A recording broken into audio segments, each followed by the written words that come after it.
And that's how I got sued by Hogan for defamation of character, Kevin, because what happened was, Bash of the Beach went down, and Hulk and Eric were in on everything.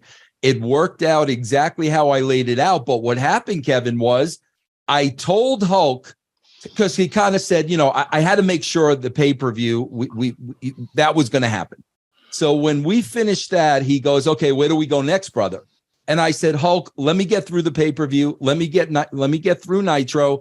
As soon as I get back to Atlanta, I will call you.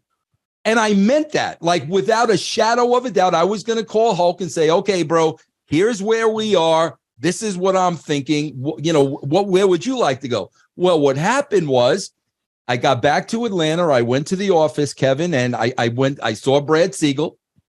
And Brad Siegel said to me, Vince, how did you leave it with Hulk?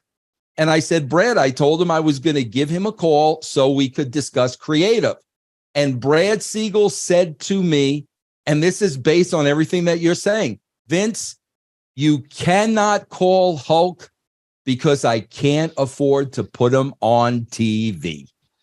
And I didn't call Hulk when I gave him my word. I was going to call him because Siegel said, don't call him. And the next thing I know, I'm getting hit with a, defamation of character lawsuit. But it was because, Siegel told me flat out, we can't afford to put him on TV anymore. Was he the biggest headache? I know that when Vince came into WCW, the first thing I think you sat in one booking meeting, like just sat in and kind of watched the process, and then you and Ed just took over. But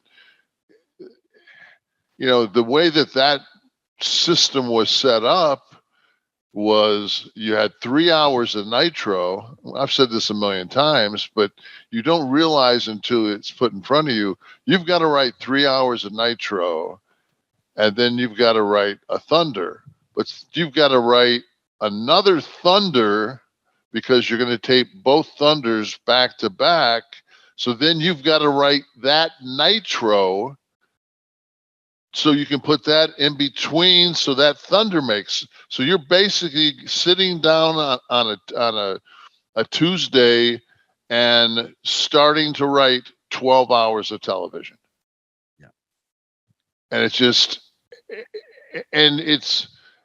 to try to get that started.